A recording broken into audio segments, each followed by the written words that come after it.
아시아의 구석에 있는 나라 아니었어. 유럽이 100년간 독점하던 성역을 한국이 깨부셨습니다. 방산에 이어 기술까지 싹 다 뺏길 판이었죠. 유럽이 절대 불가능할 거라 여겼던 그 일을 한국이 어떻게 해냈는지 바로 알려드리겠습니다. 워싱턴, 새벽이었습니다. 밤새 케이블 모니터링 시스템을 점검하고 있는데 순간 화면 오른쪽 위에 빨간 알림이 떴어요. 심장이 덜컥 내려앉는 기분이었습니다. 대서양 구간이었어요. 신호 끊김이라고 표시되어 있었습니다. 좌표를 확인했습니다. 북위 42도, 서경 67도, 증폭기에서 가까운 위치였어요. 이상했습니다. 증폭기 근처는 보통 안정적이거든요. 저는 상세 데이터를 열었어요. 신호강도 그래프가 나타났습니다. 급격하게 떨어져 있었어요. 마치 칼로 자른 것처럼요. 시계를 봤습니다. 새벽 3시 17분이었어요. 그때 왼쪽 화면에서 경고음이 울렸습니다. 고개를 돌렸어요. 또 다른 빨간 알림이 떠 있었습니다. 동아시아 구간이었어요. 저는 의자에서 벌떡 일어났습니다. 두 곳이요. 동시에요. 마우스를 잡고 확대했어요. 북위 35도. 동경 130도, 역시 증폭기 인근이었습니다. 시간을 확인했어요. 3시 16분 51초. 저는 계산했습니다. 첫 번째와 시간차가 8초밖에 안 됐어요. 8초라니 우연일 리 없었습니다. 손이 떨리기 시작했어요. 저는 두 화면을 번갈아 봤습니다. 대서양, 동아시아, 지구 반대편이었어요. 하지만 거의 동시에 끊겼습니다. 이건 사고가 아니었어요. 누군가 계획한 겁니다. 즉시 상사에게 연락했습니다. 뭔데, 리처드. 목소리가 잠에 깬 사람 같았습니다. 저는 최대한 침착하게 말하려고 했어요. 하지만 목소리가 떨렸습니다. 두 곳입니다. 동시에 끊겼어요. 뭐가? 상사가 물었어요. 케이블입니다. 대서양하고 동아시아요. 배경에서 뭔가 떨어지는 소리가 들렸습니다. 어디라고? 상사가 다시 물었어요. 둘 다 증폭기 인근입니다. 시간차는요? 상사가 물었습니다. 8초입니다. 욕설이 들렸어요. 그리고 상사가 말했습니다. 지금 가겠다. 20분 안에 회의실로 와. 모두 소집해. 전화가 끊겼어요. 저는 전화기를 내려놓았습니다. 손이 아직도 떨리고 있었어요. 뭔가 큰일이 시작되고 있었습니다. 컴퓨터 앞에 앉아 연락망을 열었습니다. 국무부, 국방부, NSA, 긴급회의 소집이라는 제목으로 메일을 쓰기 시작했어요. 새벽 3시 17분, 해저, 케이블 두 구간 동시 신호 끊김, 손가락이 키보드 위를 빠르게 움직였습니다. 받는 사람란에 주소를 입력했어요. 12명이었습니다. 다시 모니터를 봤어요. 빨간 점들은 여전히 거기 있었습니다. 저는 데이터를 분석하기 시작했어요. 신호 패턴을 열었습니다. 그래프가 나타났어요. 정상이던 신호가 갑자기 뚝 떨어진 게 보였습니다. 서서히 약해진 게 아니라 단번에요. 마치 누가 스위치를 끈 것처럼요. 끊김 방식을 확인했습니다. 깨끗한 절단이었어요. 날씨나 지진 같은 자연 현상이었다면 신호가 불규칙하게 흔들렸을 겁니다. 하지만 이건 달랐어요. 너무 깔끔했습니다. 위치 데이터를 다시 봤어요. 두 곳 모두 전략적 요충지였습니다. 대서양 구간은 유럽과 미국을 연결하는 주요 라인이었어요. 동아시아 구간은 태평양 데이터 허브였고요. 이건 무작위 선택이 아니었어요. 정확히 알고 타격한 겁니다. 복도에서 발소리가 들렸습니다. 빨라지고 있었어요. 문이 벌컥 열렸습니다. 상사였어요. 코트를 걸치고 있었는데 단추가 하나 잘못 끼워져 있었습니다. 확실한 거냐? 그가 물었어요. 저는 화면을 돌려 보여줬습니다. 시간차가 8초입니다. 둘 다 증폭기 근처고요. 상사가 화면 앞으로 다가왔어요. 눈을 가늘게 뜨고 데이터를 훑어봤습니다. 손가락으로 화면을 가리켰어요. 이게 신호 패턴이냐? 네. 저는 대답했습니다. 깨끗하게 끊겼어요. 상사가 그래프를 한참 봤습니다. 그리고 낮게 중얼거렸어요. 이건 시험이야. 저도 같은 생각이었습니다. 누군가 우리를 시험하고 있는 거였어요. 얼마나 빨리 알아차리는지, 어떻게 대응하는지요. 상사가 의자를 당겨 앉았습니다. 회의 소집했냐? 네. 방금 메일 보냈습니다. 상사가 시계를 봤어요. 1시간 안에 모이게 해. 이건 큰일이야. 저는 고개를 끄덕였습니다. 상사가 화면을 계속 봤어요. 표정이 굳어 있었습니다. 우리는 말없이 앉아 있었어요. 화면 속 빨간 점들만 깜빡이고 있었습니다. 상사가 입을 열었어요. 다른 구간은 괜찮나? 저는 다른 모니터를 확인했습니다. 대서양 다른 라인들, 태평양, 인도양 모두 녹색이었어요. 정상입니다. 상사가 한숨을 쉬었습니다. 그나마 다행이네. 하지만 표정은 여전히 어두웠어요. 상사가 말했습니다. 복구 시나리오 준비해놔.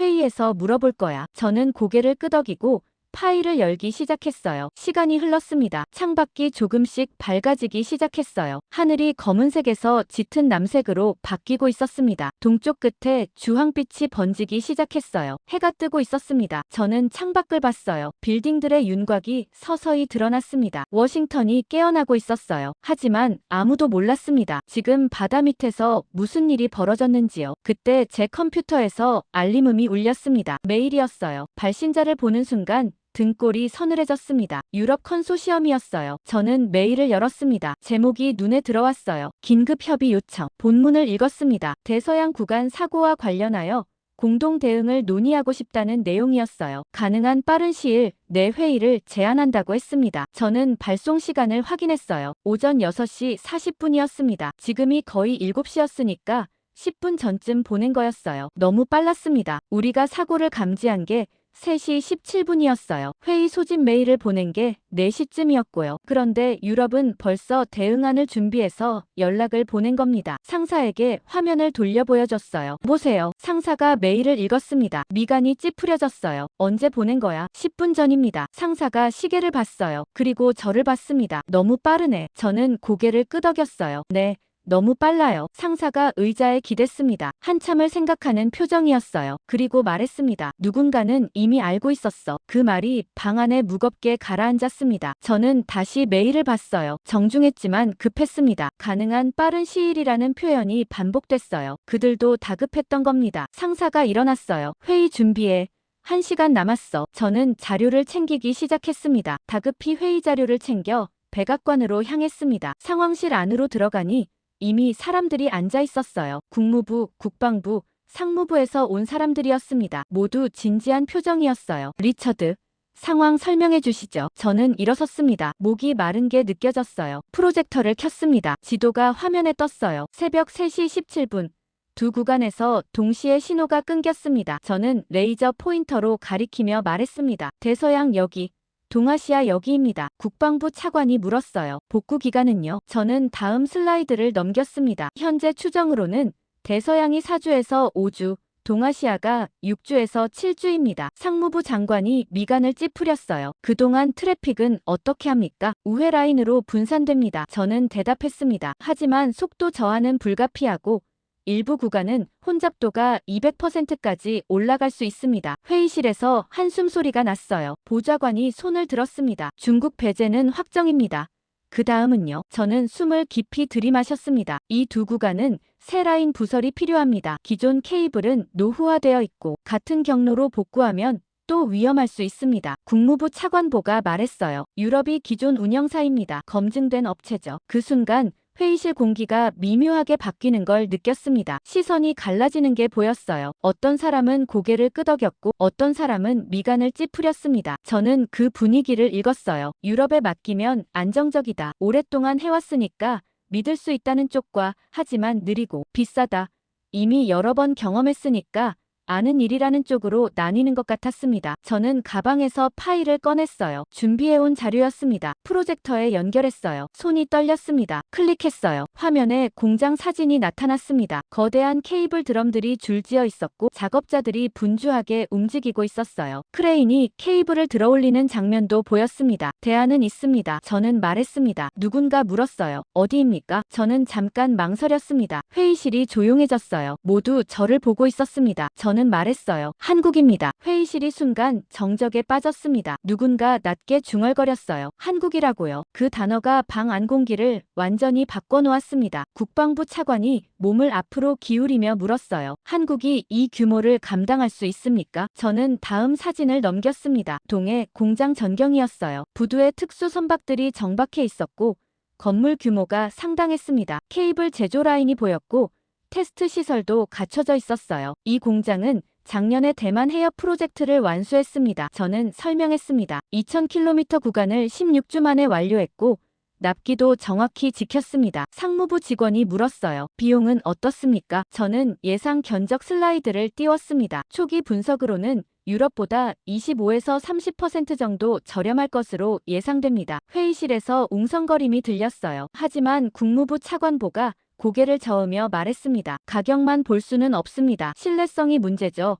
이런 대규모 프로젝트를 아시아 업체에 맡긴 전례가 있습니까? 저는 그 말에 뭔가 걸렸어요. 신뢰성이라는 단어가요. 상무부 장관이 끼어들었습니다. 대만 프로젝트 결과는 어땠습니까? 저는 자료를 찾았어요. 성공적이었습니다. 품질 테스트도 통과했고 현재까지 문제없이 운영 중입니다. 국방부 직원이 물었어요. 유럽과 기술 격차는요? 저는 솔직하게 대답했습니다. 케이블 제조 기술은 거의 동등한 수준입니다. 다만 대규모 심해 부설 경험은 유럽이 더 많습니다. 보좌관이 팔짱을 끼고 생각하는 표정을 지었어요. 한참 침묵이 흘렀습니다. 그리고 그가 말했습니다. 유럽과 협의부터 하시죠. 조건을 들어보고 판단합시다. 한국은 그 다음에 검토해도 늦지 않습니다. 저는 고개를 끄덕였어요. 하지만 속으로는 알고 있었습니다. 이미 방향이 정해지고 있다는 걸요. 회의실 분위기가 유럽 쪽으로 기울어지는 게 느껴졌습니다. 회의가 끝났습니다. 사람들이 하나둘 자리에서 일어났어요. 저는 노트북을 정리하면서 옆 테이블의 대화를 엿들었습니다. 국무부 직원 둘이 작은 목소리로 얘기하고 있었어요. 한국은 좀 무리 아닌가? 한 명이 말했습니다. 이런 규모는 처음일 텐데요. 다른 한 명이 거들었어요. 유럽이 안전하지. 굳이 모험할 필요가 있나? 예산 좀 더 들어도 확실한 쪽이 낫잖아. 저는 가방을 들고 복도로 나왔습니다. 백악관을 나와 택시를 잡았어요. 사무실로 돌아가는 길에 저는 계속 생각했습니다. 한국이 정말 할 수 있을까? 아니면 그냥 서류상으로만 괜찮아 보이는 걸까? 직접 확인해야 한다는 생각이 들었어요. 하지만 조심스러워야 했습니다. 유럽 먼저 만나라고 했는데 한국부터 접촉하면 문제가 될 수 있었거든요. 사무실에 도착해서 책상에 앉았습니다. 서랍을 열고 명함첩을 꺼냈어요. 하나씩 넘기며 찾았습니다. 거기 있었습니다. 강지혁, 해저 케이블 프로젝트 매니저. 한국 회사 명함이었어요. 작년 싱가포르 산업 박람회에서 받은 거였습니다. 뒷면에 손글씨로 휴대폰 번호가 적혀 있었어요. 저는 명함을 책상 위에 놓고 한참 봤습니다. 전화를 걸까 말까 망설였어요. 하지만 알아야 했습니다. 한국이 정말 할 수 있는지 아니면 그냥 말뿐인지를요. 저는 주변을 둘러봤습니다. 사무실에 아무도 없었어요. 다들 회의 중이거나 점심 먹으러 나간 것 같았습니다. 휴대폰을 집어들었어요. 명함의 번호를 눌렀습니다. 신호음이 울렸어요. 한참 울리더니 연결됐습니다. 여보세요. 목소리가 들렸습니다. 또렷한 한국어 억양이었어요. 강 매니저님, 저는 리처드입니다. 워싱턴에서 작년 박람회 때 뵀던 사람인데요. 아, 리처드님. 그가 말했습니다. 기억합니다.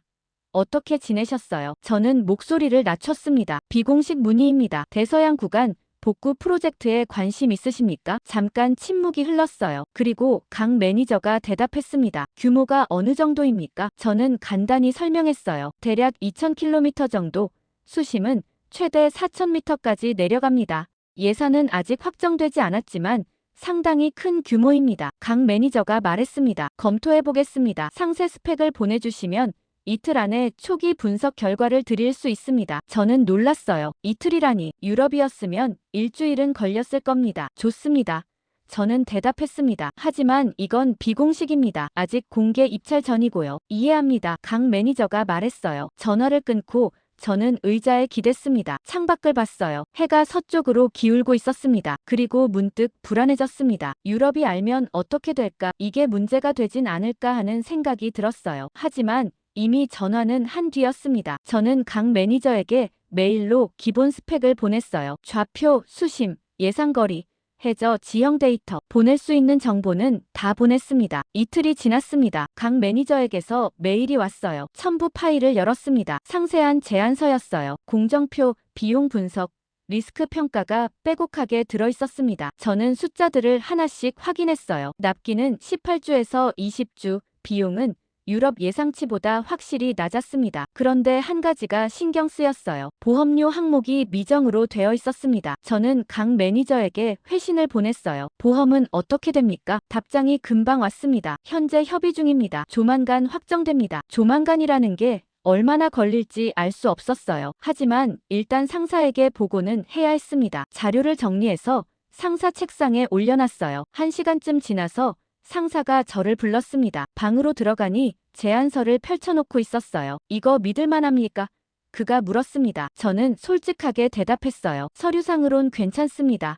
하지만 보험 문제가 남아있고 더 확인이 필요합니다. 상사가 고개를 끄덕이더니 말했습니다. 일단 유럽 쪽도 들어보자. 비교해야지. 저는 알겠다고 대답했어요. 하지만 속으로는 이미 느끼고 있었습니다. 방향이 유럽 쪽으로 기울고 있다는 걸요. 그날 오후 뉴스가 터졌습니다. 동료가 제 책상으로 달려왔어요. 리처드, 이거 봐. 그가 노트북을 돌려 보여줬습니다. 유럽 언론 기사였어요. 제목을 보는 순간 가슴이 철렁 내려앉았습니다. 아시아 업체의 무리한 확장.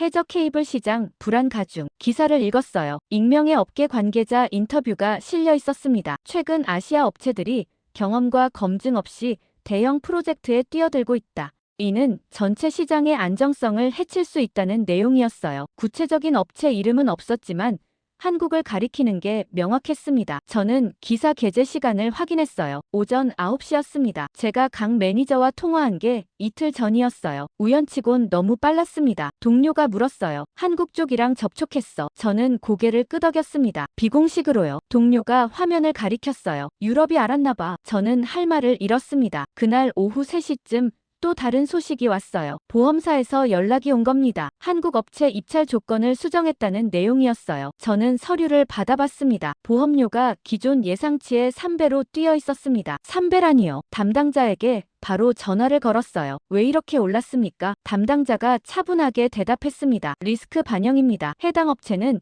이 규모의 심해 프로젝트 경험이 부족합니다. 저는 항의했어요. 유럽 업체는 같은 조건인데 왜 한국만 이렇게 높습니까? 담당자가 말했습니다. 유럽은 검증된 실적이 있습니다. 한국은 그렇지 않고요. 저는 목소리를 높였습니다. 대만 프로젝트는요, 성공적으로 완수했잖습니까? 담당자가 잠깐 망설이더니 말했어요. 그건 규모가 다릅니다. 이번 건은 훨씬 크고 복잡해요. 저는 이해가 안 됐습니다. 아침 기사가 나온 지 6시간 만에 보험료가 조정된 거였어요. 너무 빨랐습니다. 너무 정교했어요. 담당자.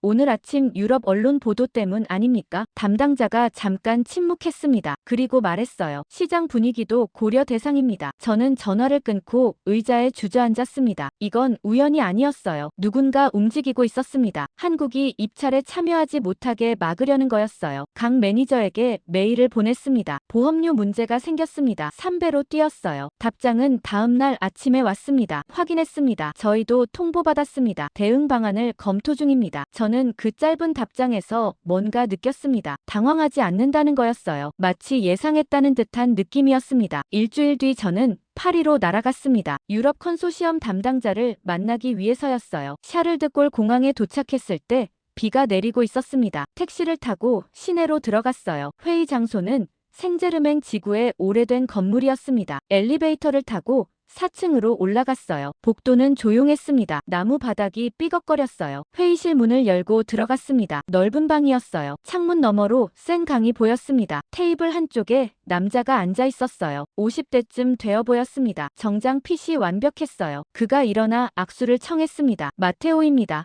반갑습니다. 악수를 하는데 손에 힘이 느껴졌어요. 우리는 테이블에 마주 앉았습니다. 커피가 나왔어요. 마테오가 먼저 입을 열었습니다. 대서양 사고. 안타깝습니다. 저는 고개를 끄덕였어요. 그가 서류를 펼쳤습니다. 저희 제안서입니다. 두꺼운 파일이었어요. 표지가 고급스러웠습니다. 저는 받아서 넘겨봤어요. 항목들이 빼곡했습니다. 하지만 구체적인 숫자는 많지 않았어요. 협의 후 확정, 상황에 따라 조정 가능. 그런 문구들이 눈에 띄었습니다. 마테오가 창밖을 가리켰어요. 리처드. 이 산업은 속도로 하는 게 아닙니다. 그는 센 강을 가리켰습니다. 저 강 밑에도 저희 케이블이 있습니다. 30년 전에 깔았는데 아직도 문제없이 작동하죠. 저는 창밖을 봤어요. 강물이 천천히 흐르고 있었습니다. 마테오가 말을 이었습니다. 우리는 안전을 보장합니다. 검증된 기술, 숙련된 인력, 완벽한 보험 처리. 그는 서류를 제 쪽으로 밀어 넣었어요. 이게 바로 신뢰입니다. 그 말은 곧 우리가 아니면 불안하다는 메시지였어요. 저는 서류를 받아들고 다시 넘겨봤습니다. 페이지마다 회사 로고가 박혀 있었어요. 오래된 회사였습니다. 100년이 넘는 역사가 있었어요. 마테오가 몸을 앞으로 기울였습니다. 솔직히 말씀드리겠습니다. 아시아 업체들 기술은 괜찮습니다. 하지만 경험이 부족해요. 특히 심해 구간은요. 저는 대답하지 않았습니다. 마테오가 계속 말했어요. 작은 프로젝트와 대형 프로젝트는 차원이 다릅니다. 변수가 너무 많거든요. 날씨, 해류, 지형, 장비 고장, 이 모든 걸 동시에 컨트롤해야 해요. 그는 잠시 멈췄다가 말했습니다. 실패하면 누가 책임집니까? 그 질문이 무겁게 다가왔어요. 저는 할 말을 찾지 못했습니다. 마테오가 자리에서 일어났어요. 천천히 생각하세요. 급할 거 없습니다. 저도 일어났습니다. 악수를 했어요. 마테오가 문까지 저를 배웅했습니다. 문 앞에서 그가 말했어요. 참. 보험 문제 들으셨죠? 저는 그를 봤습니다. 마테오가 미소를 지었어요. 시장이 판단하는 겁니다. 우리가 아니라. 저는 고개를 숙이고 나왔습니다. 엘리베이터를 타고 내려가는 동안 머릿속이 복잡했어요. 마테오의 말들이 계속 맴돌았습니다. 파리에서 돌아온 다음 날 긴급 연락이 왔습니다. 서울에서였어요. 강 매니저였습니다. 저는 전화를 받았어요. 리처드님. 문제가 생겼습니다. 목소리가 급했습니다. 무슨 일입니까? 절연 소재 출하가 보류됐습니다. 저는 잠깐 멈칫했어요. 절연 소재요? 네. 케이블 제조의 필수적인 재료입니다. 공급사가 갑자기 보류를 통보했어요. 공급사가 어딥니까? 저는 물었습니다. 강 매니저가 대답했어요. 독일 업체입니다. 저는 가슴이 철렁 내려앉았습니다. 독일이라니. 이유는 뭐라고 합니까? 품질 재검토라고 합니다. 강 매니저가 말했습니다. 하지만 저희는 이 업체와 3년째 거래하고 있어요. 한 번도 문제 없었습니다. 저는 책상에 앉아 메모를 하기 시작했어요. 입찰 검토 시작. 유럽 언론 기사. 보험료 인상. 그리고 이제 공급 보류. 시간 순서대로 적었습니다. 모든 게 연결되어 있었어요. 강 매니저, 독일 업체가 어느 그룹 소속입니까? 잠깐만요. 확인해 보겠습니다. 키보드 소리가 들렸어요. 그리고 강 매니저가 말했습니다. 유럽 컨소시엄 계열사네요. 저는 펜을 놓았습니다. 역시 나였어요. 입찰 참여사와 같은 그룹이었습니다. 강 매니저가 물었어요. 어떻게 해야 할까요? 저는 잠깐 생각했습니다. 대체 공급처는요? 시간이 오래 걸립니다. 최소 2달은요? 2달이면 입찰 일정을 놓치는 겁니다. 저는 알았어요. 이게 목적이라는 걸요. 한국을 입찰에서 배제시키려는 거였습니다. 다른 방법은 없습니까? 제가 물었습니다. 강 매니저가 잠깐 침묵했어요. 그리고 말했습니다. 공정을 자체 전환할 수는 있습니다. 자체 전환이요? 네. 저희 공장 내부에서 절연 소재를 직접 생산하는 겁니다. 설비는 있는데 지금까지 외주를 쓴 거였어요. 저는 놀랐습니다. 그게 가능합니까? 강 매니저가 대답했어요. 해본 적은 없지만 기술적으론 가능합니다. 다만 시간이 문제예요. 얼마나 걸립니까? 일주일입니다. 공정 테스트하고 품질 확인까지요. 저는 계산했습니다. 입찰 마감까지 열흘 남았어요. 일주일이면 빠듯하지만 가능했습니다. 해보시겠습니까? 제가 물었습니다. 강 매니저가 짧게 대답했어요. 해야죠. 전화를 끊고 저는 창밖을 봤습니다. 워싱턴 하늘이 흐렸어요. 비가 올 것 같았습니다. 유럽이 레버를 하나씩 조이고 있었어요. 언론, 보험, 공급망 모든 걸 막고 있었습니다. 하지만 한국은 포기하지 않는 것 같았어요. 사흘 뒤 강 매니저에게서 사진이 왔습니다. 공장 내부였어요. 밤인데도 불이 환하게 켜져 있었습니다. 작업자들이 새 설비 앞에 서 있었어요. 메시지가 함께 왔습니다. 공정 전환 진행 중입니다. 이틀 내로 첫 샘플 나옵니다. 저는 사진을 확대해서 봤어요. 작업자들 표정이 지쳐 보였습니다. 하지만 눈빛은 살아있었어요. 뭔가 해내겠다는 의지가 느껴졌습니다. 그날 밤 저는 잠을 설쳤어요. 한국이 정말 해낼 수 있을까? 일주일 만에 새 공정을 안정화시킬 수 있을까? 실패하면 입찰 탈락이었습니다. 그러면 유럽의 프레임이 완성되는 거였어요. 역시 아시아 업체는 안 된다는 거요. 이틀 뒤 또 연락이 왔습니다. 첫 샘플 나왔습니다. 테스트 중입니다. 저는 손에 땀이 났어요. 결과는요? 아직 분석 중입니다. 내일 아침에 나옵니다. 저는 그날 밤도 거의 잠을 못 잤습니다. 다음 날 아침 6시에 메일이 왔어요. 제목만 봤습니다. 테스트 통과. 저는 안도의 한숨을 쉬었습니다. 메일을 열었어요. 상세 데이터가 첨부되어 있었습니다. 품질 기준을 모두 충족했어요. 심지어 기존 독일 제품보다 일부 항목이 더 좋았습니다. 강 매니저가 메일 끝에 썼어요. 72시간 만에 해냈습니다. 72시간, 3일이었습니다. 저는 그 숫자를 보며 할 말을 잃었어요. 유럽이 쥐고 있던 레버 하나가 떨어진 겁니다. 상사에게 보고했습니다. 한국이 공급 문제를 해결했습니다. 상사가 놀란 표정으로 물었어요. 어떻게? 자체 생산으로 전환했습니다. 72시간 만에요. 상사가 서류를 보더니 고개를 저었습니다. 믿기지 않네. 저도 같은 생각이었어요. 하지만 데이터는 거짓말하지 않았습니다. 품질 테스트 결과가 거기 있었어요. 그날 오후 유럽 쪽에서 연락이 왔습니다. 마테오였어요. 리처드, 잘 지내시죠? 목소리가 평소와 달랐습니다. 약간 긴장한 것 같았어요. 네, 잘 지냅니다. 한국 쪽 소식 들으셨습니까? 마테오가 물었습니다. 무슨 소식 말입니까? 공급 문제를 해결했다던데요. 저는 조심스럽게 대답했어요. 들었습니다. 마테오가 잠깐 침묵했습니다. 그리고 말했어요. 성급한 결정은 위험합니다. 새 공정은 검증 시간이 필요해요. 저는 그 말에 뭔가 느꼈습니다. 불안해하고 있다는 거였어요. 검증은 완료됐다고 들었습니다. 제가 말했습니다. 마테오가 목소리를 높였어요. 72시간 만에요. 그게 제대로 된 검증입니까? 저는 대답하지 않았습니다. 마테오가 말을 이었어요. 리처드, 저희는 100년 경험이 있습니다. 그들은 3일 테스트했어요. 어느 쪽이 믿을 만합니까? 저는 천천히 말했습니다. 두 가지 다 중요합니다. 경험도 중요하고 대응력도 중요하죠. 마테오가 한숨을 쉬는 소리가 들렸습니다. 생각해보세요.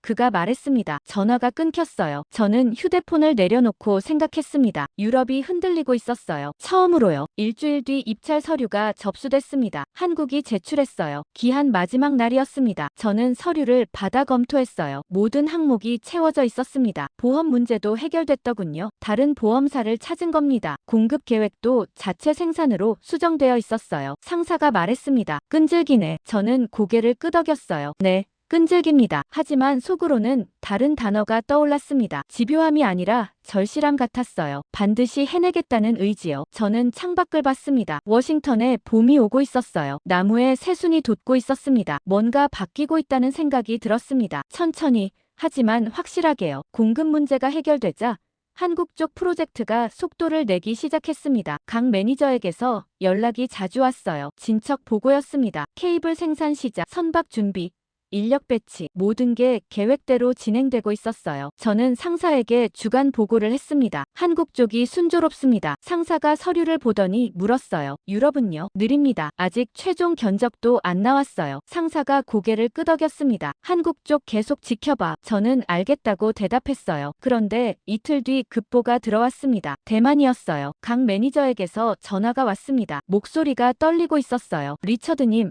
사고가 났습니다. 저는 심장이 멎는 것 같았습니다. 어디서요? 대만 해협입니다. 작년에 저희가 부설한 라인이요. 무슨 사고입니까? 케이블 장력 이상입니다. 신호가 불안정해요. 저는 급하게 물었습니다. 원인은요? 아직 확인 중입니다. ROV를 투입했어요. 저는 시계를 봤습니다. 밤 11시였어요. 계속 연락주세요. 전화를 끊고 상사에게 문자를 보냈습니다. 대만에서 사고. 답장이 금방 왔어요. 내일 아침 보고. 저는 잠을 잘 수 없었습니다. 노트북을 열고 대만 프로젝트 자료를 찾아봤어요. 작년에 완공된 라인이었습니다. 한국이 처음으로 완수한 대형 프로젝트였어요. 성공 사례로 꼽히던 거였습니다. 새벽 4시쯤 각 매니저에게서 메일이 왔습니다. 사진이 첨부되어 있었어요. ROV 화면이었습니다. 케이블 단면이 보였어요. 저는 화면을 확대했습니다. 그리고 숨이 멎었어요. 절단면이 너무 깨끗했습니다. 날카로운 절단이었어요. 자연적인 손상이 아니었습니다. 각 매니저가 메일에 썼어요. 인위적 절단 가능성 있습니다. 저는 그 문장을 보며 온몸에 소름이 돋았습니다. 누군가 일부러 자른 거였어요. 아침에 상사에게 보고했습니다. 대만 케이블이 절단됐습니다. 인위적일 가능성이 높아요. 상사가 사진을 보더니 얼굴이 굳어졌습니다. 이거 큰일인데. 저는 고개를 끄덕였어요. 만약 여기서 한국이 철수하면요. 상사가 제 말을 끊었습니다. 유럽의 프레임이 완성되는 거지. 속도는 위험하다는 거. 저는 입을 다물었습니다. 상사가 말했어요. 한국 반응 봐. 어떻게 대응하는지. 저는 각 매니저에게 연락했습니다. 복구 계획은요? 각 매니저가 대답했어요. 검토 중입니다. 얼마나 걸립니까? 잠깐 침묵이 흘렀습니다. 그리고 각 매니저가 말했어요. 지금 이어붙이겠습니다. 저는 놀랐습니다. 지금요? 원인 파악도 안 됐는데요. 각 매니저가 말했습니다. 원인은 나중에 찾겠습니다. 지금은 복구가 먼저예요. 저는 뭔가 걸렸어요. 너무 빠른 결정 같았습니다. 위험하지 않습니까? 각 매니저가 짧게 대답했어요. 위험하지만 해야 합니다. 전화를 끊고 저는 생각했습니다. 이게 맞는 판단일까요? 아니면 너무 성급한 걸까요? 그날 저녁 뉴스를 봤습니다. 대만 케이블 사고가 보도됐어요. 유럽 언론이었습니다. 제목이 눈에 들어왔어요. 한국 업체 시공 케이블 사고. 안전 우려 증폭. 기사를 읽었습니다. 성급한 시공이 원인일 수 있다는 전문가 코멘트가 실려 있었어요. 저는 한숨을 쉬었습니다. 시작됐구나 싶었어요. 이틀 뒤 각 매니저에게서 연락이 왔습니다. 복구 작업 시작합니다. 날씨는요? 제가 물었습니다. 좋지 않습니다. 폭우 예보가 있어요. 저는 급하게 말했어요. 연기하는 게 낫지 않습니까? 강 매니저가 대답했습니다. 연기하면 일주일 걸려요. 그 사이 여론이 더 나빠질 겁니다. 저는 할 말을 잃었습니다. 강 매니저가 말을 이었어요. 저희 잠수사가 내려갑니다. 폭우 속에서요. 네, 해본 적 있습니다. 전화를 끊고 저는 창밖을 봤습니다. 워싱턴은 맑았어요. 하지만 대만 해협은 폭우가 쏟아지고 있을 겁니다. 저는 불안했습니다. 다음날 아침 출근하자마자 메일을 확인했어요. 강 매니저에게서 온 게 있었습니다. 제목이 간단했어요. 진행 중. 사진이 첨부되어 있었습니다. 작업선이 파도에 흔들리고 있었어요. 갑판에 빗물이 고여 있었습니다. 작업자들이 케이블을 다루고 있었어요. 다들 비옷을 입고 있었지만 흠뻑 젖어 있었습니다. 저는 사진을 보며 가슴이 먹먹해졌어요. 오후에 또 메일이 왔습니다. 잠수사 투입, 동영상이 첨부되어 있었어요. 저는 재생했습니다. 수중 화면이었어요. 시야가 흐렸습니다. 폭우 때문에 해저도 혼탁했어요. 잠수사가 케이블에 접근하고 있었습니다. 손전등 불빛이 흔들렸어요. 케이블 끝이 보였습니다. 잠수사가 연결 작업을 시작했어요. 저는 화면을 뚫어지게 봤습니다. 손이 떨리고 있었어요. 상사가 제 뒤로 왔습니다. 뭐 보는 거야? 대만 복구 현장입니다. 상사가 화면을 보더니 말했어요. 미쳤네. 이 날씨에. 저는 대답하지 않았습니다. 상사가 물었어요. 성공 확률은요? 모르겠습니다. 상사가 한숨을 쉬었습니다. 실패하면 끝이야. 저는 알고 있었습니다. 그날 밤 집에 가지 않았습니다. 사무실에 남아서 계속 메일을 확인했어요. 강 매니저에게서 업데이트가 왔습니다. 연결 작업 진행 중. 30% 완료. 6시간 뒤 60% 완료. 12시간 뒤 90% 완료. 저는 소파에 앉아 기다렸습니다. 눈을 감았다 떴다 했어요. 새벽 5시쯤 알림음이 울렸습니다. 메일이었어요. 제목을 보는 순간 저는 의자에서 벌떡 일어났습니다. 복구 완료. 사진이 첨부되어 있었습니다. 잠수사가 올라오고 있었어요. 가판이 작업자들이 박수를 치고 있었습니다. 다들 지쳐 보였지만 웃고 있었어요. 저는 그 사진을 한참 봤습니다. 36시간이었습니다. 폭우 속에서 36시간 만에 라인을 복구한 겁니다. 상사에게 문자를 보냈어요. 때만 복구 완료. 답장이 금방 왔습니다. 믿을 수 없네. 저도 같은 생각이었어요. 하지만 사진이 거기 있었습니다. 증거였어요. 일주일 뒤 대만 정부에서 공식 발표를 했습니다. 케이블 복구 완료. 서비스 정상화. 하지만 원인에 대해서는 언급이 없었어요. 조사 중이라고만 했습니다. 저는 그게 의도적이라는 걸 알았습니다. 대만도 눈치채고 있었던 겁니다. 누군가 방해하고 있다는 걸요. 강 매니저에게 전화를 걸었습니다. 수고하셨습니다. 강 매니저가 피곤한 목소리로 대답했어요. 감사합니다. 잠깐 침묵이 흘렀습니다. 그리고 강 매니저가 말했어요. 리처드님, 이제 대만이 우리 편입니다. 저는 그 말의 의미를 알았습니다. 위기를 기회로 바꾼 겁니다. 대만 복구 소식이 알려지자 분위기가 미묘하게 바뀌기 시작했습니다. 업계 뉴스 사이트에 기사가 올라왔어요. 한국 업체, 폭우 속 36시간 만에 복구 완수. 댓글들을 읽어봤습니다. 대부분 긍정적이었어요. 빠른 대응이다. 인상적이다. 그런 반응들이었습니다. 하지만 이틀 뒤 유럽이 움직였습니다. 런던에서 업계 포럼이 열렸어요. 해저 케이블 안전성 토론회라는 이름이었습니다. 저는 온라인으로 시청했어요. 패널 중에 마테오가 있었습니다. 그가 발표를 시작했어요. 최근 아시아에서 일어난 사고들을 보면 우려스럽습니다. 화면에 대만 사고 사진이 떴습니다. 빠른 복구도 좋지만 왜 사고가 났는지 먼저 봐야 합니다. 마테오가 레이저 포인터로 가리켰어요. 성급한 시공이 원인일 수 있습니다. 패널 중 한 명이 거들었습니다. 품질보다 속도를 우선시하는 건 위험합니다. 저는 화면을 보며 이를 악물었어요. 논리가 단순했습니다. 빠름은 곧 위험이라는 거였어요. 마테오가 말을 이었습니다. 유럽 업체들은 100년 넘게 이 일을 해왔습니다. 천천히 가는 데는 이유가 있어요. 청중들이 고개를 끄덕이는 게 보였습니다. 저는 상사에게 영상 링크를 보냈어요. 봐야 할 것 같습니다. 10분 뒤 상사에게서 전화가 왔습니다. 봤어. 대응해야 해. 어떻게 해요? 데이터로 싸워. 감정 말고 숫자로. 저는 강 매니저에게 연락했습니다. 대만 복구 데이터 전부 보내주세요. 시간, 인력, 장비, 테스트 결과까지요. 강 매니저가 물었어요. 무슨 일입니까? 유럽이 공격하고 있습니다. 이틀 뒤 자료가 왔습니다. 상세한 보고서였어요. 복구 과정이 시간대별로 기록되어 있었습니다. 품질 테스트 결과도 첨부되어 있었어요. 모든 항목이 기준치를 충족했습니다. 저는 이 자료를 정리해서 업계 뉴스 사이트에 보냈어요. 기자에게 직접 연락했습니다. 이거 기사화할 수 있습니까? 기자가 자료를 검토하더니 대답했어요. 흥미롭네요. 내일 올리겠습니다. 다음날 기사가 떴습니다. 대만 복구, 수치로 본 실제. 기사는 객관적이었어요. 복구 시간, 투입 인력, 품질 테스트 점수가 표로 정리되어 있었습니다. 그리고 마지막에 이런 문장이 있었어요. 빠른 것과 부실한 것은 다르다. 댓글이 달리기 시작했습니다. 숫자가 말해주네요. 품질 테스트 통과했으면 문제 없는 거 아닌가요? 저는 안도했습니다. 하지만 유럽이 물러서지 않았어요. 일주일 뒤 또 다른 포럼이 열렸습니다. 브뤼셀이었어요. 이번엔 더 많은 패널이 참석했습니다. 주제는 해저 케이블 산업의 미래였어요. 저는 또 온라인으로 시청했습니다. 한 패널이 발표를 시작했어요. 가격 경쟁이 심화되고 있습니다. 하지만 품질을 희생해선 안 됩니다. 화면에 그래프가 떴습니다. 아시아 업체와 유럽 업체의 가격 비교였어요. 아시아가 확실히 낮았습니다. 패널이 말했어요. 이 차이가 어디서 나올까요? 인건비입니다. 그리고 품질 관리 과정을 줄이는 거죠. 저는 화면을 보며 화가 났습니다. 근거 없는 주장이었어요. 다른 패널이 거들었습니다. 장기적으론 비용이 더 들 수 있습니다. 유지보수 문제가 생기면요. 마테오도 거기 있었어요. 그가 말했습니다. 우리는 고객에게 선택권을 줘야 합니다. 하지만 리스크도 알려줘야 해요. 포럼이 끝나고 저는 상사에게 전화했습니다. 이건 조직적입니다. 상사가 대답했어요. 알아.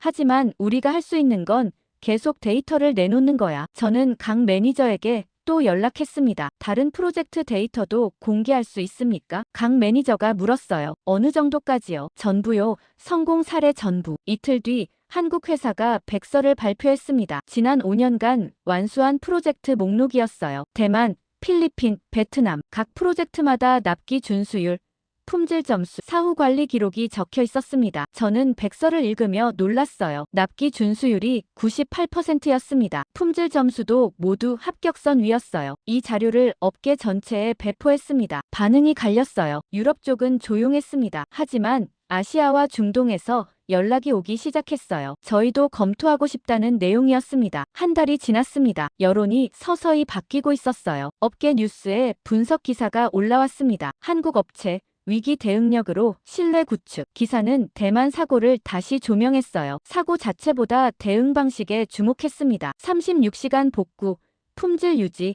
이게 핵심 경쟁력이라고 썼어요. 저는 이 기사를 상사에게 보여줬습니다. 상사가 읽더니 말했어요. 조금씩 바뀌고 있어. 저는 고개를 끄덕였습니다. 하지만 아직 멀었어요. 유럽이 쉽게 물러서지 않을 거라는 걸 알고 있었습니다. 그날 저녁 각 매니저에게서 전화가 왔습니다. 리처드님, 좋은 소식입니다. 뭡니까? 싱가포르에서 연락이 왔어요. 프로젝트 검토하고 싶다고요. 저는 미소를 지었습니다. 시장이 움직이기 시작한 겁니다. 하지만 각 매니저가 말했어요. 유럽도 같이 경쟁 입찰이래요. 저는 미소가 사라졌습니다. 또 싸워야 하는 거였어요. 하지만 이번엔 달랐습니다. 데이터가 있었고 실적이 있었고 무엇보다 대만이 있었어요. 증거가 쌓이고 있었습니다. 이후 진도와 제주를 연결하는 새 라인 프로젝트가 시작됐습니다. 한국 국내 사업이었지만 저는 관심을 가지고 지켜봤어요. 이 프로젝트가 한국의 실력을 보여줄 시험대가 될 거라고 생각했거든요. 각 매니저가 현장 책임자로 배치됐습니다. 저는 그에게 연락했어요. 일정은 어떻게 됩니까? 각 매니저가 대답했습니다. 8주 예정입니다. 순조롭게 진행되길 바랍니다. 제가 말했어요. 감사합니다.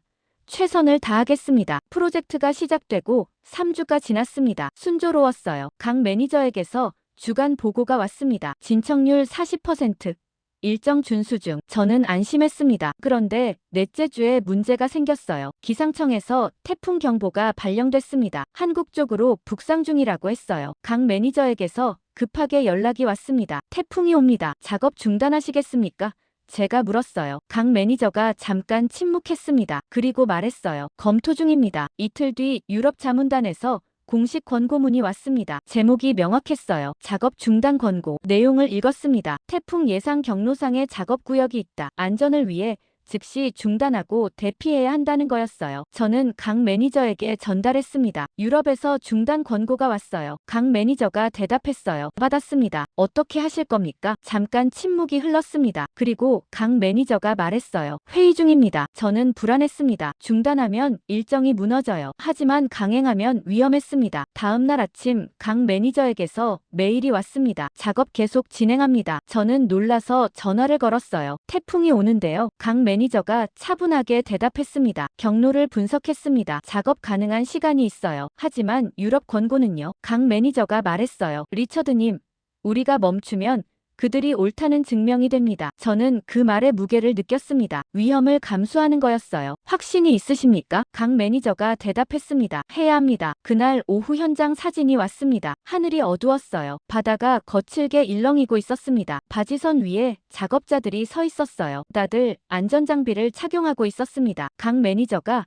그들과 함께 있었어요. 사진 아래 메시지가 있었습니다. 지금 시작합니다. 저는 사진을 확대해서 봤어요. 작업자 중 한 명이 웃고 있었습니다. 그 표정이 이상하게 기억에 남았어요. 태풍 앞에서 웃는 얼굴이었습니다. 상사에게 보고했어요. 한국이 태풍 속에서 작업합니다. 상사가 놀라며 물었습니다. 미쳤어. 왜? 일정 때문입니다. 상사가 한숨을 쉬었어요. 사고 나면 끝이야. 저는 알고 있었습니다. 하지만 막을 수 없었어요. 저녁 6시쯤 영상이 왔습니다. 현장 라이브였어요. 재생했습니다. 빗줄기가 화면을 때렸습니다. 바람 소리가 거셌어요. 바지선이 심하게 흔들리고 있었습니다. 카메라가 아래를 비췄어요. 돌망태가 보였습니다. 16톤짜리였어요. 크레인이 천천히 들어 올리고 있었습니다. 작업자들이 로프를 잡고 균형을 맞추고 있었어요. 파도가 바지선을 쳤습니다. 물보라가 튀었어요. 작업자들이 휘청거렸지만 놓지 않았습니다. 강 매니저의 목소리가 들렸어요. 천천히 좌측 3도 조정. 크레인이 움직였습니다. 돌망태가 해저로 내려가기 시작했어요. 저는 숨을 참고 봤습니다. 화면 속 작업자들이 소리를 질렀어요. 알아들을 수 없었지만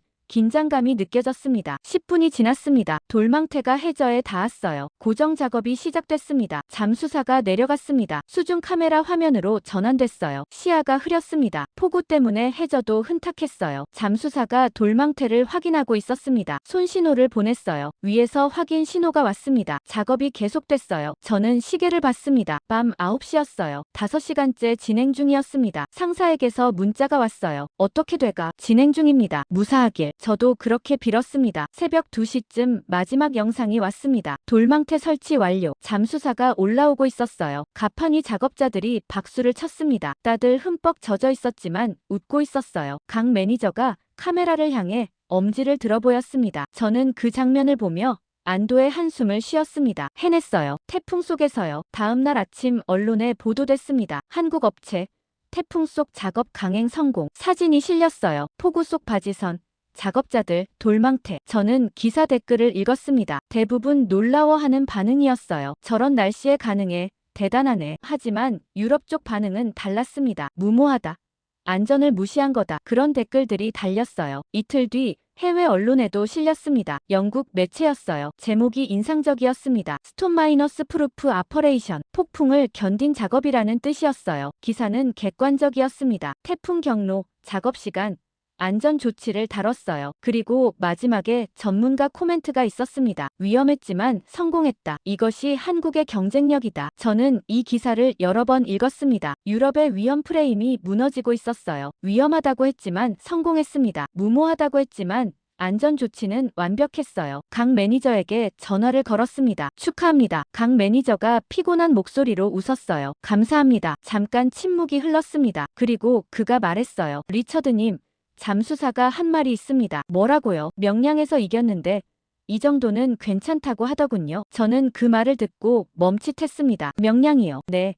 역사적인 해전입니다. 이순신 장군이 12척으로 130척을 이긴 전투요. 저는 그 이야기를 알고 있었습니다. 불가능을 가능으로 만든 전설이었어요. 잠수사가 그걸 떠올렸다는 게 놀라웠습니다. 강 매니저가 말을 이었어요. 우린 그런 DNA가 있습니다. 불가능해 보여도 해내는 거요. 저는 전화를 끊고 창밖을 봤습니다. 워싱턴에 비가 내리고 있었어요. 하지만 한국 바다의 폭풍보단 약했을 겁니다. 저는 생각했습니다. 유럽은 100년 역사를 말하지만 한국은 명량을 말한다고요. 경험의 싸움이 아니라 의지의 싸움이었습니다. 진도 프로젝트가 성공적으로 마무리되고 한 달쯤 지났을 때였습니다. 저는 메인주에 있었어요. 대서양 케이블 상륙 스테이션을 점검하러 왔었습니다. 오래된 시설이었어요. 벽돌 건물에 녹슨 파이프가 보였습니다. 하지만 내부 장비는 최신이었어요. 저는 기술자와 함께 서버실을 돌아보고 있었습니다. 모든 게 정상이었어요. 녹색 불빛들이 깜빡이고 있었습니다. 점심을 먹고 사무실로 돌아가려는데 기술자가 저를 불렀어요. 리처드, 이것 좀 보세요. 저는 돌아갔습니다. 모니터를 가리키고 있었어요. 뭡니까? 서버 설정 변경 시도 로그입니다. 저는 화면을 들여다봤습니다. 타임스탬프가 찍혀 있었어요. 새벽 3시였습니다. 누가 했습니까? 기술자가 고개를 저었어요. 모르겠습니다. 권한이 없는 계정이에요. 저는 심장이 빨리 뛰기 시작했습니다. 변경됐습니까? 아니요. 차단됐습니다. 보안 시스템이 막았어요. 저는 안도했지만 동시에 불안했습니다. 누군가 침투를 시도한 겁니다. 로그를 전부 복사하세요. 제가 말했습니다. 워싱턴으로 돌아와 보안팀에 넘겼어요. 조사를 시작했습니다. 이틀 뒤 결과가 나왔어요. 하청 직원 계정이었습니다. 누구입니까? 보안팀장이 파일을 보여줬어요. 이름과 사진이 있었습니다. 작년에 입사한 젊은 직원이었어요. 그를 불렀습니다. 회의실로 들어왔을 때 긴장한 표정이었어요. 앉으세요. 제가 말했습니다. 그가 의자에 앉았어요. 손을 꼭 쥐고 있었습니다. 새벽 3시에 뭐 했습니까? 그가 고개를 숙였어요. 대답이 없었습니다. 서버 설정 변경을 시도했죠. 그가 여전히 침묵했습니다. 보안팀장이 테이블을 두드렸어요. 누가 시켰습니까? 그제야 그가 입을 열었습니다. 돈을 받았습니다. 누구한테서요? 모릅니다. 이메일로만 연락받았어요. 저는 한숨을 쉬었습니다. 얼마 받았습니까? 2만 달러입니다. 그 액수를 듣고 저는 알았습니다. 조직적이라는 걸요. 개인이 줄 돈이 아니었어요. 뭘 하라고 했습니까? 서버 설정을 바꾸라고 했습니다. 특정 트래픽을 우회시키는 거였어요. 왜 그렇게 하라고 했는지 물었습니까? 묻지 말라고 했습니다. 보안팀장이 그를 데리고 나갔어요. 저는 혼자 회의실에 남았습니다. 창밖을 봤어요. 이건 우연이 아니었습니다. 입찰 발표를 며칠 앞둔 시점이었어요. 누군가 방해하려 한 겁니다. 상사에게 보고했습니다. 내부 침투 시도가 있었습니다. 상사가 심각한 표정으로 물었어요. 피해는요? 없습니다. 차단됐어요. 상사가 한참 생각하더니 말했습니다. 공개하지 마. 왜요? 패닉 일으킬 필요 없어. 대신 보안 프로토콜 강화하고 의회 보고에 넣어. 저는 상사 의도를 알았습니다. 문제가 있었지만 대응했다는 걸 보여주는 거였어요. 일주일 뒤 의회 청문회가 있었습니다. 저는 증인으로 출석했어요. 의원들 앞에 앉았습니다. 긴장됐어요. 한 의원이 질문했습니다. 보안 상태는 어떻습니까? 저는 준비한 답변을 꺼냈어요. 최근 내부 침투 시도가 있었지만 성공적으로 차단했습니다. 의원들이 웅성거렸습니다. 다른 의원이 물었어요. 침투 시도라니 누가 했습니까? 조사 중입니다. 하지만 보안 시스템이 제대로 작동했고 피해는 없었습니다. 저는 자료를 제시했어요. 강화된 보안 프로토콜 문서였습니다. 이후 추가 조치를 취했습니다. 이중인증, 접근 권한 재검토, 실시간 모니터링 강화. 의원 한 명이 고개를 끄덕이며 말했습니다. 이 업체는 위기 상황에도 대응했군요. 저는 그 말을 듣고 속으로 안도했습니다. 의도한 대로 전달된 겁니다. 문제가 있었지만 해결했다는 메시지요. 청문회가 끝나고 복도로 나왔습니다. 한 의원 보좌관이 다가왔어요. 리처드 씨. 네. 한국 업체 얘기인데요. 보안 대응이 인상적이더군요. 감사합니다. 보좌관이 명함을 건넸습니다. 나중에 더 자세히 듣고 싶습니다. 저는 명함을 받았어요. 그날 저녁 강 매니저에게 전화했습니다. 좋은 소식입니다. 뭡니까? 의회 반응이 긍정적입니다. 강 매니저가 물었어요. 침투 사건 때문에 불리해지진 않았습니까? 오히려 도움이 됐습니다. 대응력을 보여줬으니까요. 강 매니저가 안도하는 소리가 들렸습니다. 다행이네요. 저는 말했어요. 하지만 조심해야 합니다. 유럽이 끝까지 방해할 겁니다. 알고 있습니다. 강 매니저가 대답했습니다. 다음날 업계 뉴스에 기사가 떴습니다. 한국 업체 사이버 침투 시도 차단. 의회 청문회 내용이 보도됐어요. 기사는 객관적이었습니다. 사건 경위, 대응 과정, 강화된 보안 조치를 다뤘어요. 댓글을 읽었습니다. 대부분 긍정적이었어요. 빠른 대응이다. 보안 시스템이 제대로 작동한다. 신뢰할 만하다. 저는 이 흐름을 느꼈습니다. 여론이 바뀌고 있었어요. 처음엔 한국을 의심했습니다. 경험 부족, 위험성, 신뢰 문제. 하지만 이젠 달랐어요. 대만 복구, 태풍 작업, 사이버 대응 하나씩 증명해가고 있었습니다. 상사가 제 책상으로 왔습니다. 분위기 좋아지고 있어. 저는 고개를 끄덕였어요. 네, 느껴집니다. 상사가 말했습니다. 하지만 방심하지 마. 아직 결정 안 났어. 알고 있습니다. 저는 창밖을 봤어요. 워싱턴에 가을이 오고 있었습니다. 나뭇잎이 노랗게 물들고 있었어요. 계절이 바뀌고 있었습니다. 사이버 침투 사건 이후 분위기가 확연히 달라지기 시작했습니다. 저는 아침마다 업계 뉴스를 확인했어요. 한국 관련 기사가 늘어나고 있었습니다. 그런데 논조가 바뀌었어요. 처음엔 우려와 의심이었습니다. 이제는 분석과 평가였어요. 월요일 아침 CNN에서 특집 보도가 나왔습니다. 저는 사무실에서 시청했어요. 앵커가 말했습니다. 해저 케이블 시장에 새로운 경쟁자가 등장했습니다. 화면에 한국 공장이 나타났어요. 케이블 드럼들,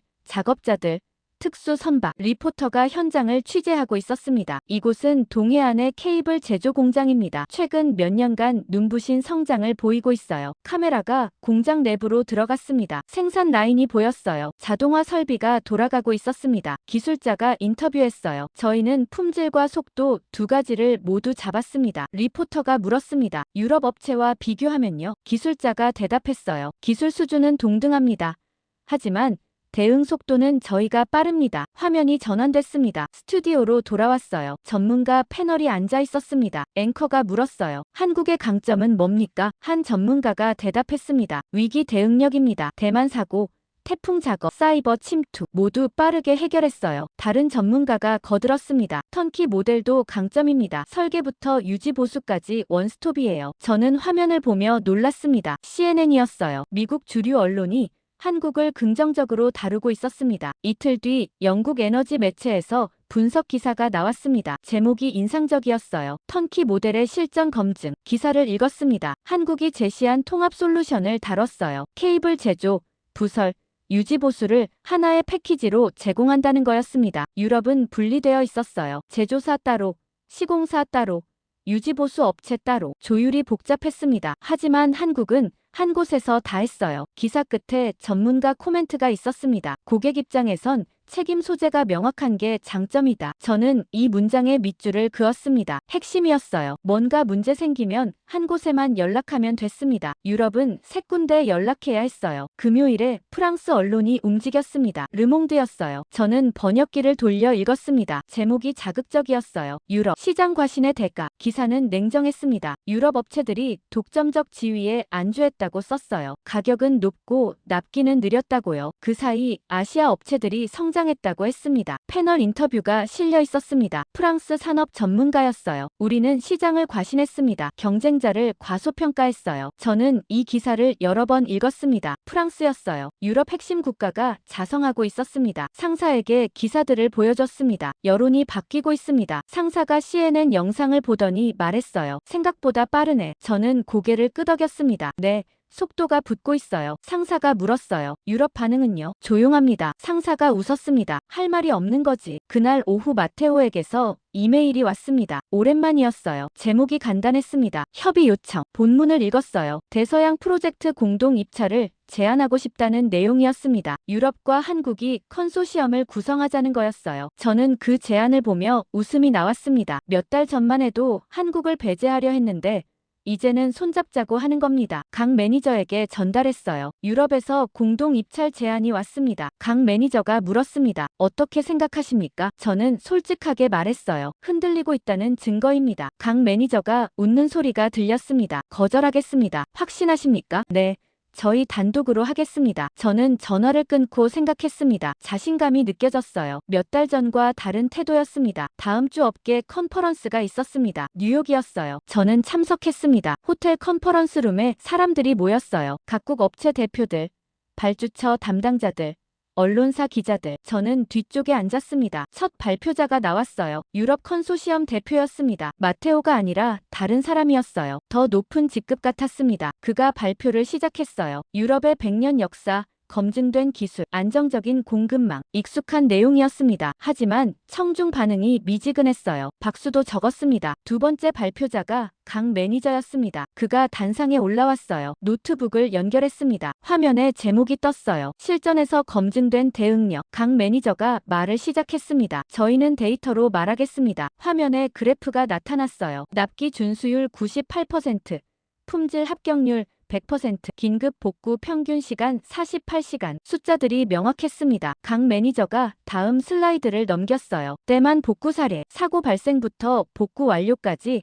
타임라인이 나타났습니다. 36시간이 강조되어 있었어요. 청중이 웅성거렸습니다. 다음은 태풍 작업이었어요. 폭우 속 바지선 사진이 나왔습니다. 강 매니저가 말했습니다. 위험했지만 성공했습니다. 안전 조치는 완벽했어요. 마지막 슬라이드였습니다. 사이버 침투 차단. 시스템 구조도가 나타났어요. 실시간 모니터링, 이중 인증, 자동 차단. 강 매니저가 정리했습니다. 저희 경쟁력은 속도가 아닙니다. 대응력입니다. 박수가 터졌어요. 앞선 발표보다 훨씬 컸습니다. 저는 뒤에 앉아서 박수를 쳤어요. 발표가 끝나고 휴식 시간이었습니다. 사람들이 강 매니저에게 다가갔어요. 명함을 주고받았습니다. 질문이 쏟아졌어요. 저는 멀리서 지켜봤습니다. 몇 달 전만 해도 사람들이 외면했었어요. 이제는 줄을 서고 있었습니다. 한 기자가 제게 다가왔습니다. 리처드 씨 맞죠? 네. 미국 정부 입장은 어떻습니까? 저는 조심스럽게 대답했어요. 아직 결정 전입니다. 하지만 모든 옵션을 열어두고 있어요. 기자가 메모했습니다. 한국 가능성도요. 배제하지 않습니다. 기자가 고개를 끄덕이고 떠났어요. 저는 커피를 마시며 생각했습니다. 여론이 기술이나 가격을 평가하는 게 아니었어요. 대응력을 보고 있었습니다. 문제가 생겼을 때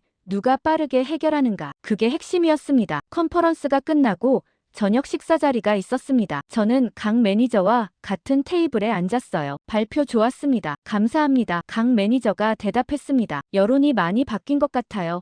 제가 말했습니다. 강 매니저가 와인을 한 모금 마시며 말했어요. 하지만 아직 결정은 안 났죠. 곧 날 겁니다. 강 매니저가 저를 봤습니다. 리처드님은 어떻게 생각하십니까? 저는 잠깐 망설였어요. 그리고 솔직하게 말했습니다. 개인적으론 한국이 해낼 거라고 봅니다. 강 매니저가 미소를 지었습니다. 그 믿음 저버리지 않겠습니다. 저는 고개를 끄덕였어요. 창밖을 봤습니다. 뉴욕 야경이 펼쳐져 있었어요. 마천루들의 불빛이 반짝이고 있었습니다. 의회 청문회 날짜가 잡혔습니다. 11월 15일이었어요. 최종 결정이 나는 자리였습니다. 저는 일주일 전부터 준비를 시작했어요. 발표 자료를 만들었습니다. 두 업체 비교표, 비용 분석, 리스크 평가, 모든 데이터를 정리했어요. 상사가 제 사무실로 왔습니다. 준비 어때? 거의 끝났습니다. 상사가 자료를 훑어봤어요. 그리고 말했습니다. 객관적으로서 내 의견은 빼. 저는 고개를 끄덕였습니다. 하지만 속으로는 알고 있었어요. 아무리 객관적으로 써도 결론은 명확하다는 걸요. 청문회 이틀 전 강 매니저에게서 전화가 왔습니다. 긴장되네요. 저도요. 제가 대답했습니다. 결과가 어떻게 나올까요? 저는 솔직하게 말했어요. 모르겠습니다. 하지만 데이터는 한국 쪽입니다. 강 매니저가 한숨을 쉬는 소리가 들렸습니다. 최선을 다했으니 결과를 기다리겠습니다. 전화를 끊고 저는 창밖을 봤어요. 워싱턴에 첫눈이 내리고 있었습니다. 겨울이 오고 있었어요. 청문회 당일 아침 일찍 집을 나섰습니다. 의사당으로 가는 길이 막혔어요. 눈 때문이었습니다. 택시 안에서 저는 발표 원고를 다시 읽었어요. 손에 땀이 났습니다. 의사당에 도착했습니다. 청문회실은 이미 사람들로 가득했어요. 의원들, 보좌관들, 언론사 기자들. 저는 증인석에 앉았습니다. 옆에는 유럽 컨소시엄 대표가 앉아 있었어요. 처음 보는 사람이었습니다. 마테오가 아니었어요. 정오에 청문회가 시작됐습니다. 위원장이 의사봉을 두드렸어요. 개회를 선언합니다. 첫 질문이 유럽 대표에게 갔습니다. 귀사의 제안을 요약해 주시겠습니까? 유럽 대표가 일어났어요. 저희는 100년 경험을 바탕으로 안정적인 서비스를 제공합니다. 그는 자료를 제시했습니다. 유럽 전역의 네트워크 지도였어요. 검증된 기술력, 광범위한 공급망, 완벽한 보험 처리, 익숙한 내용이었습니다. 다음은 제 차례였어요. 위원장이 저를 봤습니다. 리처드 담당관, 정부 입장을 말씀해 주시죠. 저는 일어섰습니다. 심호흡을 했어요. 저희는 두 업체를 종합적으로 검토했습니다. 화면에 비교표가 떴습니다. 항목별로 점수가 매겨져 있었어요. 기술력, 비용, 납기, 대응력. 한 의원이 물었습니다. 가장 중요한 차이는 뭡니까? 저는 잠깐 망설였어요. 그리고 말했습니다. 대응력입니다. 위원장이 눈썹을 치켜 올렸습니다. 구체적으로 설명해 주시죠. 저는 다음 슬라이드를 넘겼어요. 대만 복구 사례가 나타났습니다. 한국 업체는 36시간 만에 복구했습니다. 폭우 속에서요. 회의장이 웅성거렸습니다. 저는 계속 말했어요. 태풍 예보 중에도 작업을 완수했고 사이버 침투 시도를 실시간으로 차단했습니다. 한 의원이 손을 들었습니다. 하지만 그게 위험하지 않습니까? 저는 고개를 저었어요. 위험했지만 안전 조치는 완벽했습니다. 결과가 증명합니다. 유럽 대표가 끼어들었습니다. 위원장님, 반론하겠습니다. 위원장이 고개를 끄덕였어요. 유럽 대표가 일어났습니다. 속도와 안전은 다릅니다. 빠르다고 좋은 게 아니에요. 저는 그 말에 대답하려고 입을 열었어요. 하지만 다른 의원이 먼저 물었습니다. 그럼 유럽은 대만 같은 상황에서 얼마나 걸립니까? 유럽 대표가 잠깐 망설였습니다. 상황에 따라 다릅니다만 구체적으로요. 최소 일주일입니다. 회의장이 조용해졌어요. 일주일과 36시간 차이가 명확했습니다. 저는 마지막 슬라이드를 넘겼습니다. 떴어요. 화면에 두 개의 영상이 나란히 떴습니다. 왼쪽은 대만 복구 현장이었어요. 폭우 속 바지선, 작업자들, 돌망태 설치. 오른쪽은 태풍 작업 현장이었습니다. 거친 파도, 흔들리는 선박, 그래도 멈추지 않는 크레인. 저는 말했습니다. 이건 문서가 아니라 기록입니다. 회의장이 조용했어요. 모두 화면을 뚫어지게 봤습니다. 한 의원이 물었습니다. 유럽 반발은 어떻게 보십니까? 저는 잠깐 생각했어요. 그리고 대답했습니다. 그들은 공급을 지연시켰고, 언론을 동원했고, 보험료를 올렸습니다. 유럽 대표가 벌떡 일어났어요. 그건 시장 논리입니다. 저는 글을 봤습니다. 시장 논리라면 결과도 시장이 판단해야 하지 않습니까? 저는 화면을 가리켰어요. 대만 정부는 한국을 선택했습니다. 신뢰할 수 있다고 판단했으니까요. 정적이 흘렀습니다. 위원장이 말했습니다. 잠시 휴회하겠습니다. 사람들이 일어났어요. 저는 자리에 앉아 있었습니다. 손이 떨렸어요. 상사가 다가와 어깨를 두드렸습니다. 잘했어. 저는 고개를 끄덕였지만 긴장이 풀리지 않았어요. 30분 뒤 재개됐습니다. 위원장이 서류를 정리하며 말했어요. 표결하겠습니다. 의원들이 버튼을 눌렀습니다. 전광판에 숫자가 올라가기 시작했어요. 찬성, 반대, 기권. 저는 숨을 참았습니다. 숫자가 멈췄어요. 찬성이 과반을 넘었습니다. 위원장이 의사봉을 두드렸습니다. 통과. 그 한마디가 회의장에 울렸어요. 저는 의자에 주저앉았습니다. 끝났어요. 결정이 난 겁니다. 밖으로 나오니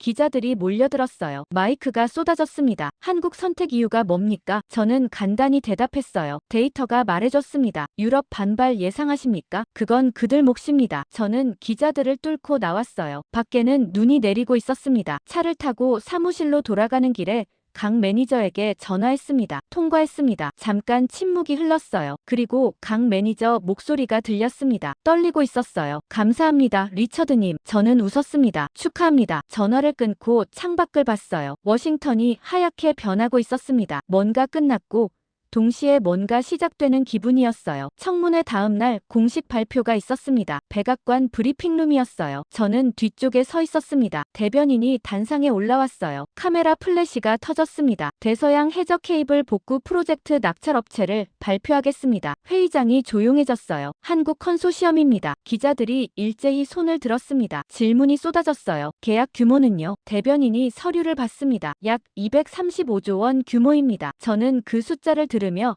숨이 멎는 것 같았어요. 235조. 한국 업체가 따낸 최대 계약이었습니다. 한 기자가 일어났어요. 유럽 언론이었습니다. 보호무역 아닙니까? 대변인이 고개를 저었습니다. 공정한 경쟁이었습니다. 그 기자가 다시 물었어요. 하지만 전통적 파트너를 배제한 건데요. 대변인이 저를 봤습니다. 담당관이 설명하겠습니다. 저는 단상으로 걸어 나갔어요. 마이크 앞에 섰습니다. 심호흡을 했어요. 보호무역이 아닙니다. 제가 말했습니다. 공급을 무기로 쓰는 쪽이 있었고 우리는 그걸 넘긴 쪽을 선택했습니다. 회의장이 술렁였습니다. 유럽 기자가 반박했어요. 무슨 의미입니까? 저는 데이터를 제시했습니다. 화면에 타임라인이 떴어요. 한국 검토 시작, 유럽 언론 공격, 보험료 인상, 공급 차단. 모든 게 시간 순으로 정리되어 있었습니다. 이게 우연이라고 보십니까?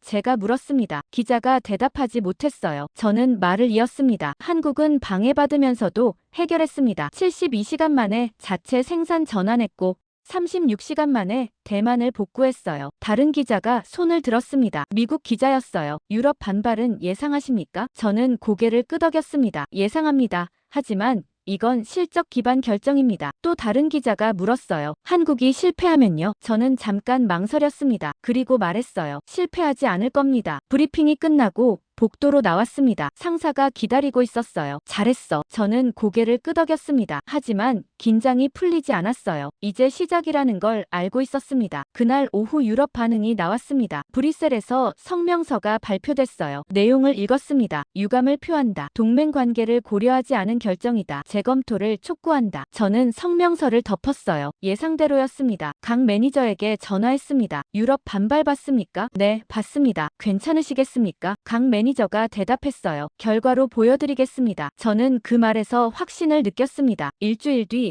한국에서 발표가 있었습니다. 서울에서였어요. 저는 화상으로 참석했습니다. 회의실 화면에 한국 쪽 임원들이 보였어요. 강 매니저도 거기 있었습니다. 한국 회사 대표가 말했습니다. 미국 공장 건설을 확정합니다. 화면에 설계도가 나타났어요. 조지아주였습니다. 부지 면적, 생산 용량, 고용 인원, 모든 게 구체적이었어요. 대표가 말을 이었습니다. 현지 생산으로 공급망을 완성하겠습니다. 저는 그 말을 들으며 놀랐어요. 미국에 공장을 짓는다는 건 단순한 계약이 아니었습니다. 장기적 파트너십이었어요. 미국 기자가 화상으로 질문했습니다. 투자 규모는요? 대표가 대답했어요. 초기 투자 10억 달러입니다. 저는 그 숫자를 메모했습니다. 10억 달러. 진심이었어요. 발표가 끝나고 강 매니저가 저를 봤습니다. 리처드님 덕분입니다. 저는 고개를 저었어요. 제가 한 건 없습니다. 당신들이 증명했어요. 강 매니저가 미소를 지었습니다. 함께 해주셔서 감사합니다. 다음 날 미국 언론이 공장 소식을 다뤘습니다. 월스트리트 저널이었어요. 제목이 인상적이었습니다. 한국,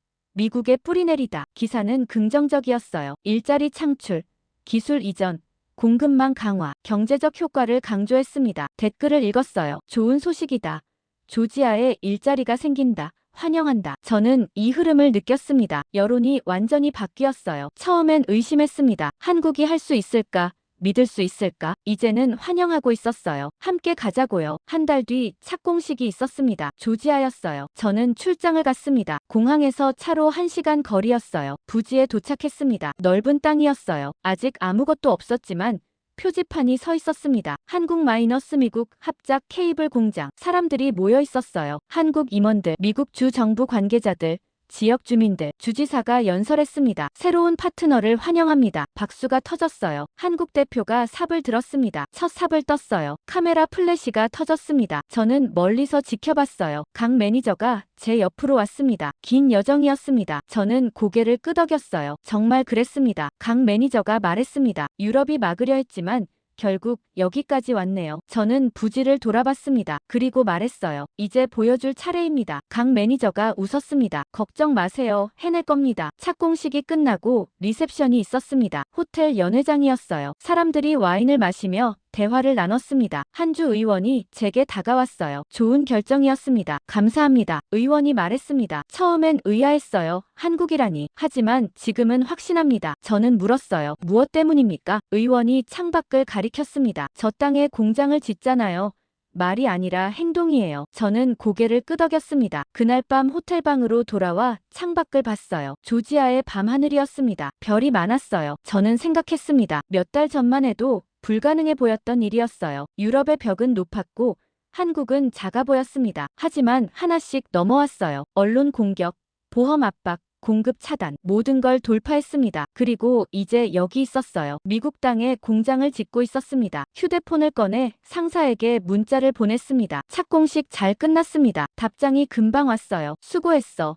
이제 시작이야. 저는 미소를 지었습니다. 맞았어요. 이제 시작이었습니다. 235조의 문이 열렸어요. 그 문 너머에 뭐가 있을지 아직 몰랐습니다. 하지만 한 가지는 확실했어요. 한국은 해낼 거라는 거요. 계약이 체결되고 6개월이 지났습니다. 저는 메인주 상륙 스테이션에 서 있었어요. 바다가 보였습니다. 파도가 해안에 부딪히고 있었어요. 바람이 차가웠습니다. 겨울이 지나고 봄이 왔다가 이제 여름이 오고 있었어요. 기술자가 제 옆으로 왔습니다. 신호 들어옵니다. 저는 모니터실로 걸어갔어요. 화면에 녹색 불빛이 하나씩 켜지기 시작했습니다. 대서양 구간이었어요. 한국이 부설한 라인이었습니다. 기술자가 말했습니다. 연결 완료. 저는 화면을 뚫어지게 봤어요. 빨간 점이 녹색으로 바뀌었습니다. 6개월 전 끊겼던 그 자리였어요. 이제 다시 이어졌습니다. 상사에게 전화를 걸었습니다. 라인 개통했습니다. 상사가 대답했어요. 품질은요? 완벽합니다. 상사가 한숨을 쉬는 소리가 들렸습니다. 다행이네. 저는 전화를 끊고 바다를 봤어요. 저 밑 수천 미터 해저에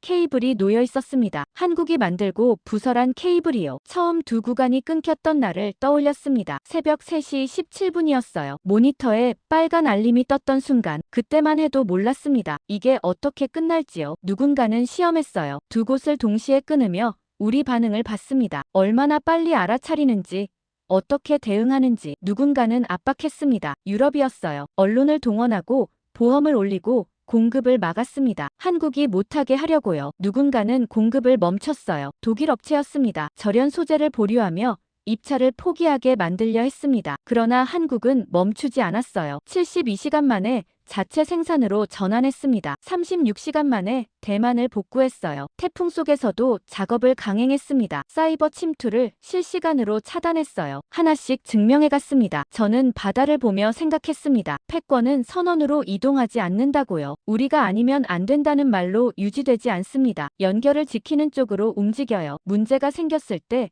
누가 빠르게 해결하는가, 누가 책임지고 끝까지 가는가, 그게 방향을 결정합니다. 유럽은 100년 역사를 말했어요. 검증된 기술, 안정적 공급, 완벽한 보험, 모두 맞는 말이었습니다. 하지만 한국은 달랐어요. 명량을 말했습니다. 불가능을 가능으로 만든 역사를요. 12척으로 130척을 이긴 DNA를 갖고 있었어요. 그게 현장에서 나타났습니다. 포기하지 않는 집요함으로요. 휴대폰이 울렸습니다. 강 매니저였어요. 신호 확인됐습니까? 네, 완벽합니다. 강 매니저가 안도하는 소리가 들렸습니다. 다행입니다. 저는 물었어요. 조지아 공장은 어떻게 됩니까? 순조롭습니다. 다음 달 시운전 시작해요. 저는 미소를 지었습니다. 기대하겠습니다. 강 매니저가 말했습니다. 리처드님, 감사했습니다. 저는 고개를 저었어요. 제가 한 건 없습니다. 당신들이 해낸 겁니다. 강 매니저가 웃었습니다. 함께여서 가능했어요. 전화를 끊고 저는 다시 바다를 봤습니다. 파도가 계속 밀려왔어요. 끊임없이 해안을 때렸습니다. 하지만 케이블은 그 아래 조용히 놓여 있었어요. 연결을 유지하며요. 저는 처음 의심했었습니다. 한국이 할 수 있을까? 규모가 너무 크지 않나? 경험이 부족하지 않나? 하지만 틀렸어요. 중요한 건 경험의 길이가 아니었습니다. 대응의 속도였어요. 문제를 회피하는 게 아니라